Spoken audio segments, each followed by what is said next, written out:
Praise the Lord. കർത്താവിൻ്റെ അതിപരിശുദ്ധമായ നാമം ഈ അനുഗ്രഹിക്കപ്പെട്ട പ്രഭാതത്തിൽ വാഴ്ത്തപ്പെടുമാറാകട്ടെ. അപ്പർ റൂം പ്രെയർ ഗ്രൂപ്പിലൂടെ ഒരു പ്രാവശ്യം കൂടെ നിങ്ങളുടെ മുൻപിൽ ദൈവവചനവുമായി വരുവാൻ ദൈവമായ കർത്താവ് വലിയ സാവകാശത്തെ ഓർത്ത് ഞാൻ കർത്താവിന് നന്ദി പറയുന്നു. എന്നെ കേൾക്കുന്ന എല്ലാ പ്രിയ മക്കൾക്കും യേശുക്രിസ്തുവിൻ്റെ നാമത്തിലുള്ള സ്നേഹവന്ദനത്തെയും നന്ദിയെ ഞാൻ ഈ തരുണത്തിൽ അറിയിക്കുന്നു. ദൈവമായ കർത്താവ് നമ്മെ എല്ലാവരെയും ധാരാളമായി അനുഗ്രഹിക്കുമാറാകട്ടെ.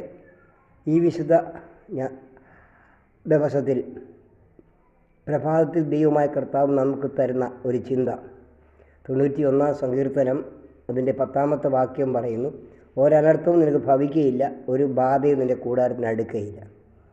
കാരണം നിൻ്റെ എല്ലാ വഴികളിലും നിന്നെ കാക്കേണ്ടതിന് അവൻ നിന്നെക്കുറിച്ച് തന്നെ ദൂതന്മാരോട് കൽപ്പിക്കും. ആമേൻ. കർത്താവിൻ്റെ പരിശുദ്ധമായി നാം വാഴ്ത്തപ്പെടുമാറാകട്ടെ. 91 സങ്കീർത്തനം അതിൻ്റെ 10-ാമത്തെ വാക്യത്തിൽ പറയുകയാണേ, ഒരനർത്ഥവും നിനക്ക് ഭവിക്കുകയില്ല, ഒരു ബാധയും നിൻ്റെ കൂടാരത്തിന് അടുക്കയില്ല. കാരണം പ്രകാരം നിൻ്റെ എല്ലാ വഴികളും നിന്നെ കാക്കേണ്ടതിന് അവൻ നിന്നെക്കുറിച്ച് തൻ്റെ ദൂതന്മാരോട് കൽപ്പിക്കും. ദൈവദൂതന്മാരുടെ ഒരു വലിയ സാന്നിധ്യം കർത്താവിനായി ജീവിക്കുവാൻ തീരുമാനമെടുത്ത ഒരു ഭക്തനോടൊപ്പം ഉണ്ടെന്ന് ദൈവത്തിൻ്റെ വചനം നമ്മെ പഠിപ്പിക്കുന്നു. 91 സങ്കീർത്തനം 1-ാമത്തെ വാക്യത്തിൽ നാം ഇങ്ങനെ കാണുകയാണ്, അത്യുന്നതന്റെ മറവിൽ വസിക്കുകയും സർവ്വസ്വത്തിന് കീഴിൽ പാർക്കുകയും ചെയ്യുന്ന യഹോവയെക്കുറിച്ച് അവരുടെ സങ്കേതം കോട്ടയും ഞാൻ ആശ്രയിക്കുന്നതിൻ്റെ ദൈവമെന്ന് പറയുന്നു. ആമേൻ. അത്യുന്നതന്റെ മറവിൽ വസിക്കുന്ന സർവശക്തൻ്റെ നിഴലിൽ പാർക്കുന്ന ഒരു ദൈവ പൈതലിന് അനർത്ഥം വരാതെ സൂക്ഷിക്കുവാൻ, പരിപാലിക്കുവാൻ, ബാധയൊന്നും തൻ്റെ ജീവിതത്തിന് നേരെ അടുക്കാതെ, തൻ്റെ ശരീരത്തിന് നേരെ അടുക്കാതെ, തൻ്റെ ഭവനത്തിന് നേരെ അടുക്കാതെ ഇരിപ്പാൻ ദൈവം തൻ്റെ ദൂതന്മാരോട് കൽപ്പിക്കും. എൻ്റെ ആമേൻ ദാസൻ, എൻ്റെ ദാസി, എൻ്റെ മകൻ, എൻ്റെ മകൾ അവരുടെ ജീവിതത്തിൽ വരുന്ന പ്രയാസ പ്രതികൂലങ്ങളിൽ നിന്നും അവരെ വിടുവിച്ചെടുക്കേണ്ടതിന് വേണ്ടി, അവരെ സംരക്ഷിക്കേണ്ടതിന് വേണ്ടി, ആമേൻ അവരെ സൂക്ഷിക്കേണ്ടതിന് വേണ്ടി ദൈവം തൻ്റെ ദൂതന്മാരോട് കൽപ്പിക്കുകയാണ്.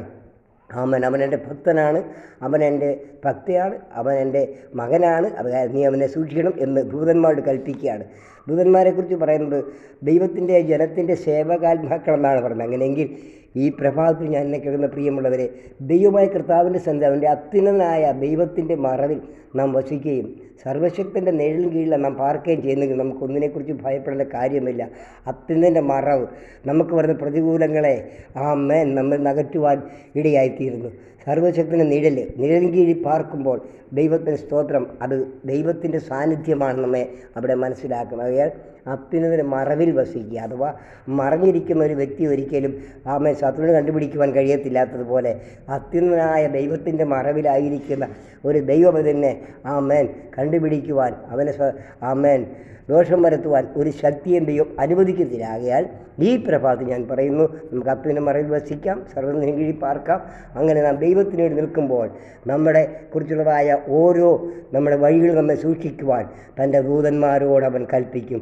എൻ്റെ മകനെ, മകളെ, എൻ്റെ ദാസനെ, ദാസിയെ നീ സൂക്ഷിക്കണമേ എന്നുള്ള ആ ദൂതൻ്റെ പരിപാലനം. അങ്ങനെ ദൂതൻ്റെ പരിപാലനം നമ്മുടെ കൂടെ ഉള്ളതുകൊണ്ട് കാൽ കല്ലിൽ തട്ടിപ്പോകത്തില്ല. അമ്മൻ അവർ നമ്മെ കൈകളിൽ വഹിച്ചോളും. ആകയാൽ ഒരു ദൈവ പൈതൽ ഭൂമിയിലായിരിക്കുമ്പോൾ അമ്മൻ ദൈവത്തിന് സ്തോത്രം ഇരിക്കുന്നത് ദൂതന്മാരുടെ കൈകളിലാണ്.